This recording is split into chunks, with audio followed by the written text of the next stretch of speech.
Hello everyone, welcome back to my channel GMB Today. I hope everyone is having a wonderful day.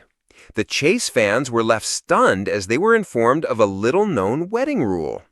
Chase fans were left scratching their heads in disbelief during Thursday's 13th March episode of the ITV quiz show when they were hit with a baffling wedding rule.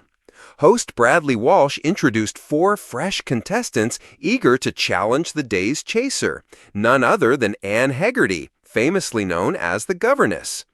Bradley was all smiles as he greeted 4 hopefuls ready to face the chaser. Andrew from Oldham, Karen from Wickham, Ashley from Norfolk, and Sam from Leeds teamed up, hoping their collective trivia prowess would triumph over quizzing titan Anne. As the competition heated up, a question about matrimonial traditions popped up. Brad queried the contestant, "In England, what is normally the earliest time of day a wedding ceremony can start in an Anglican church?" with options of 8 a.m., 10 a.m., or 12 p.m. on the table. The contestant guessed noon, reasoning, just because people need to get ready.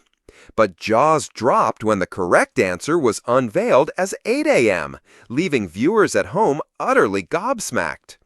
Over on Twitter, one viewer exclaimed, "Hi, the chase! Blimey, who gets married at 8 a.m.? You'd have to be up in the middle of the night to get ready. Sick." Another tweeted in bewilderment, "How the fuck are people supposed to be ready to get ready at 8 a.m.? Sick." Another fan confessed their surprise, posting, "8 a.m. Never knew. Seems way too early. Sick." While yet another added, "WTF would want to get married at 8 a.m. Sick.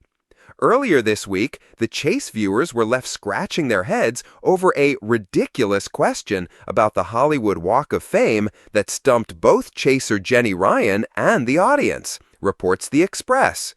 Bradley posed the question, "As of 2023, what was the fee for having a star on the Hollywood Walk of Fame?" The options were £750, £7,500, or a whopping £75,000. Susan from Stoke-on-Trent didn't hesitate to choose the highest amount, confidently saying, "I'm going high. I think those people can afford it."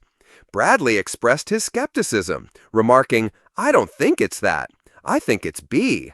But Susan hit the nail on the head with her 75,000 guess. Walsh congratulated her, "Well played, one step closer from home," and revealed that the chaser had also missed the mark, guessing the same incorrect answer as Bradley. For years, The Chase has been the nation's go-to tea-time quiz show, drawing in millions with its mix of nail-biting tension, cheeky banter, and the ever-formidable chasers. But on one recent episode, viewers were left scratching their heads not because of a tricky general knowledge question, but thanks to a surprising revelation that none saw coming, a little-known wedding rule, tied directly to the quiz show itself. The moment unfolded innocently enough. Contestant Emily, a bubbly bride-to-be from Manchester, walked onto the stage with her eyes shining as Bradley Walsh greeted her with his trademark grin. When he asked the standard opening questions, her job, her hobbies, her reasons for being on the show, Emily dropped an unexpected bombshell. "Well, Brad," she said, her cheeks glowing red, "I'm actually getting married next summer. But there's this funny little rule I heard about the Chase contestants and weddings." Bradley raised an eyebrow. "Oh, really? Go on, you can't leave us hanging now." Emily explained that according to a long-standing but little-publicized policy, contestants who are due to be married must disclose their wedding date during filming, because if they win big, the prize money cannot legally be used to directly pay for the wedding day itself. It must be awarded as general winnings rather than earmarked for a specific event. The studio audience gasped. Bradley let out a comical whistle, and social media exploded within minutes.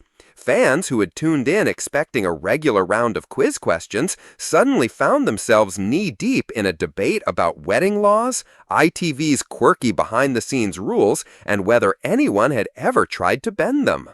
"Wait, so you can't spend your winnings directly on your wedding? That's wild," one viewer tweeted. Another joked, "Imagine being told you can't buy your own cake with your own quiz show money. Outrageous." As Emily progressed through her cash builder and prepared to face the chaser, Bradley couldn't resist poking fun. Right then, he said, chuckling, "If you win big tonight, make sure you tell the florist it's just for a big party, not the wedding. That way, no one's breaking the rules." Her opponent that day was Anne Hegarty, the governess, who gave her own deadpan take on the situation. "Personally," Anne quipped, "I think anyone who makes it through my questions deserves to spend their winnings on whatever they like, wedding, holiday, or even a lifetime supply of cheese." The game went on, but viewers were still buzzing about the so-called wedding rule. Some speculated that ITV had the policy in place to avoid legal wrangling, while others argued it was all down to the fine print of quiz show winnings being classed as taxable income. Whatever the reason, the revelation gave the chase an unexpected twist, turning a standard episode into one of the most talked about moments of the season. By the end of the show, Emily made it to the final chase with 2 teammates by her side. Although they put up a brave fight, the governess caught them with just seconds to spare, leaving the team empty-handed. Bradley patted Emily's shoulder and said warmly, "Well, maybe it's for the best. No rule in the world can stop you from having the wedding of your dreams, even without the prize money." The episode quickly went viral, clips spreading across TikTok and Twitter with captions like, "The Chase wedding ban exposed," and "Bradley's reaction is priceless." Even a few former contestants chimed in, sharing their own experiences with quirky ITV regulations, though none had ever heard the wedding rule explained quite so openly on air.